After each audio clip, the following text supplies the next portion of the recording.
Selamat datang dalam pembelajaran bahasa Indonesia secara virtual daring melalui konten YouTube. Hari ini kita akan belajar mengenai sejarah bahasa Indonesia. Namun sebelum langkah ke materi, izinkan saya untuk menyampaikan agar adik-adik mahasiswa yang mampir ke channel ini bisa mensubscribe, like, dan komen agar channel ini bisa berkembang untuk menyajikan konten-konten edukatif lainnya. Baik, langsung saja kita ke materi, yaitu mengenal bangsa lewat bahasa Indonesia.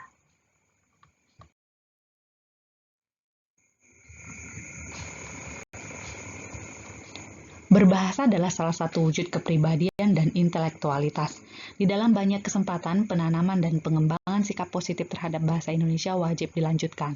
Nah, meskipun Anda berada di jurusan tertentu atau menekuni bidang akademik tertentu, Anda tidak boleh abai terhadap penggunaan bahasa dan sastra Indonesia. Nah, oleh karena itu penting untuk membangkitkan kembali sejarah kenapa bahasa Indonesia itu ada. Bahasa Indonesia merupakan varian bahasa Melayu yang digunakan sebagai lingua franca di Nusantara. Lingua franca di sini berarti adalah bahasa perdagangan. Pada tahun 1901, Indonesia sebagai Hindia Belanda mengadopsi ejaan Van Hoeven, dan pada tahun 1904, Persekutuan Tanah Melayu di bawah Inggris mengadopsi ejaan Wilkinson. Ejaan Van Hoeven diawali dari penyusunan kitab logat Melayu, dan kemudian pada tahun 1908, pemerintah Hindia Belanda mendirikan sebuah badan penerbit buku-buku bacaan yang diberi nama Kommies voor de Volkeren, atau Taman Bacaan Rakyat. Intervensi pemerintah semakin kuat dengan dibentuknya Taman atau Komisi Bacaan Rakyat tersebut pada tahun 1908, yang kemudian pada tahun 1917 diubah menjadi Balai Pustaka, atau yang sampai hari ini kita bisa kenal dengan Balai Pustaka.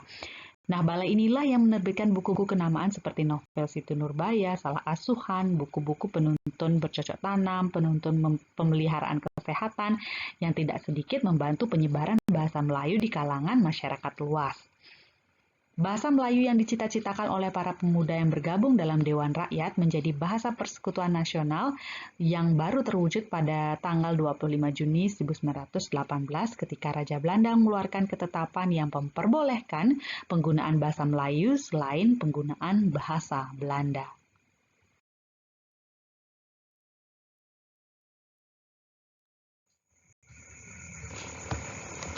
Peristiwa penting lainnya dalam perkembangan bahasa Indonesia hingga kita kenal saat ini yaitu pada tanggal 16 Juni 1927, Tjahja Datuk Kadjo menggunakan bahasa Indonesia dalam pidatonya.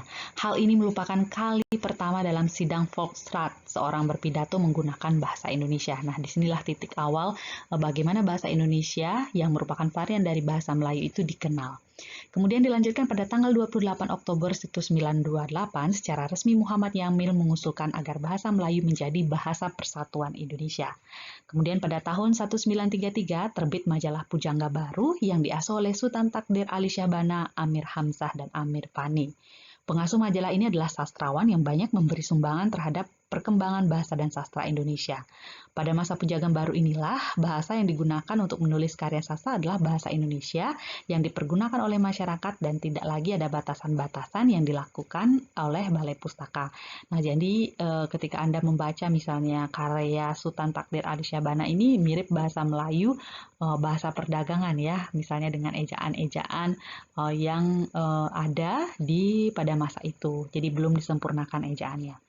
Kemudian pada tahun 1938 dalam rangka memperingati 10 tahun Sumpah Pemuda diselenggarakan Kongres Bahasa Indonesia I di Solo. Kongres ini dihadiri oleh bahasawan dan juga budayawan terkemuka seperti Profesor Dr. Husin Djajadiningrat, kemudian Purbacaraka, Ki Hajar Dewantara.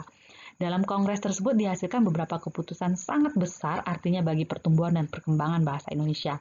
Keputusan tersebut adalah mengganti ejaan Van Hoeven, kemudian mendirikan Institut Bahasa Indonesia dan menjadikan bahasa Indonesia sebagai bahasa pengantar dalam badan perwakilan. Kemudian pada tahun selanjutnya 1942 sampai 1945, yaitu pada masa pendudukan Jepang, Jepang melarang pemakaian bahasa Belanda yang dianggapnya sebagai bahasa musuh. Nah, ini merupakan sebuah kado besar bagi bangsa Indonesia sehingga bahasa Melayu bisa digunakan sebagai bahasa perantara pada saat itu. Penguasa Jepang terpaksa menggunakan bahasa Indonesia sebagai bahasa resmi untuk kepentingan penyelenggaraan administrasi pemerintahan dan sebagai bahasa pengantar di lembaga pendidikan, sebab bahasa Jepang belum banyak dimengerti oleh bahasa Indonesia. Hal tersebut menyebabkan bahasa Indonesia mempunyai peran yang semakin penting. Nah, semakin pentingnya ini, jadi ketika kita sudah merdeka ini, Anda jangan semena-mena ya terhadap penggunaan bahasa Indonesia. Kemudian pada tahun 1945, Indonesia memproklamasikan kemerdekaan dan bahasa Indonesia memperoleh kedudukan yang lebih pasti, menjadi bahasa nasional, bahasa kesatuan, bahasa resmi, dan bahasa negara di Negara Republik Indonesia pada tanggal 18 Agustus 1945. Bahasa Indonesia dinyatakan secara resmi sebagai bahasa negara sesuai dengan bunyi Undang-Undang 1945, yaitu pasal 36, bahasa negara adalah bahasa Indonesia.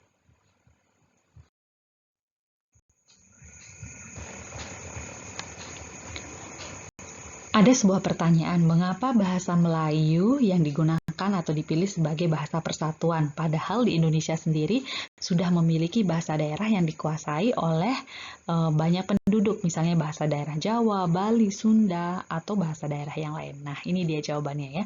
Penting untuk menjadi renungan bagi bangsa Indonesia dalam memahami sejarah perkembangan bahasa Indonesia. Mengapa dipilih bahasa Melayu sebagai bahasa persatuan, padahal di Indonesia sendiri telah memiliki ratusan bahasa daerah. Bahkan, ada bahasa Jawa yang telah dikuasai dan digunakan oleh mayoritas penduduk di Indonesia pada saat itu.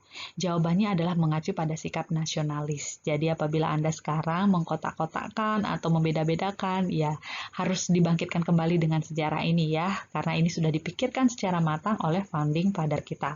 Dapat dibayangkan jika pendiri bangsa ini memilih salah satu bahasa daerah sebagai bahasa persatuan, akan timbul gesekan dan rasa kesukuan yang sangat kental antar daerah. Hal ini sudah dipikirkan matang oleh pendiri bangsa untuk dapat menciptakan rasa saling menghormati antar suku, antar daerah, di antara napas kemajemukan Indonesia. Bahasa Indonesia bukan lahir begitu saja sebagai bahasa persatuan. Ada latar sejarah yang menggiring pembentukan bahasa Melayu menjadi bahasa persatuan, hingga akhirnya menciptakan sebuah bahasa baru, yaitu bahasa Indonesia yang seperti yang kita kenal saat ini. Nah, beberapa alasan lain yang dari segi kebahasaannya ya, mengapa dipilih bahasa Melayu. Yang pertama tadi, karena bahasa Melayu adalah bahasa perdagangan yang paling mudah untuk masuk dan dikuasai oleh berbagai lapisan masyarakat, terutama di pelosok-pelosok. Jadi pada saat itu perdagangan adalah lini utama untuk menopang kehidupan. Kemudian bahasa Melayu itu bahasa yang tidak mengenal tingkatan ya. Jadi seperti bahasa Bali kan ada bahasa Bali alus madie, sorsinggih gitu ya, alus kepare, misalnya bahasa alus, bahasa kepare seperti itu. Jadi bahasa Melayu tidak mengenal istilah tingkatan, jadi semuanya itu rata sama rata di hadapan bahasa. Kemudian alasan yang lainnya mungkin karena adanya percampuran ya, jadi perdagangan yang mengakibatkan perkawinan sehingga setiap orang itu memahami bahasa Melayu, sehingga bahasa Melayulah yang digunakan untuk mendidik anak-anak mereka. Kemudian tadi seperti yang dijelaskan bahwa bahasa Melayu itu masuk ke dalam bahasa pendidikan sebagai pengantar pendidikan dan banyak digunakan dalam kongres-kongres. Kemudian juga ada latar belakang kependudukan Jepang yang memperbolehkan bahasa Melayu digunakan sebagai alat komunikasi. Nah, itu dia beberapa alasan dipilihnya bahasa Melayu yang sekarang kita kenal sebagai bahasa Indonesia. Yang paling penting poinnya adalah bahwa pada saat itu sikap nasionalisme yang dipegang oleh para pendiri bangsa yang seharusnya kita teladani sampai saat ini untuk mempersatukan daerah Jawa, Bali, Sunda, Papua, NTT semuanya dalam satu bahasa, yaitu bahasa Indonesia.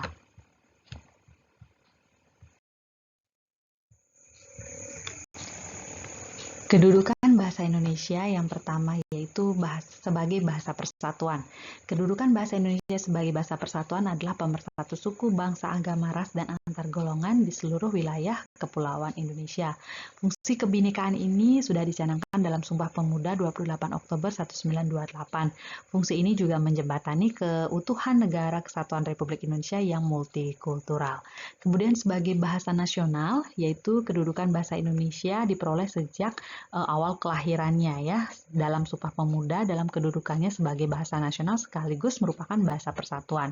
Adapun dalam kedudukannya sebagai bahasa nasional, bahasa Indonesia mempunyai fungsi sebagai lambang jati diri atau identitas, lambang kebanggaan bangsa, alat pemersatu berbagai masyarakat yang mempunyai latar belakang etnis dan sosial budaya yang berbeda, serta bahasa daerah yang berbeda dan alat penghubung antar budaya antar daerah.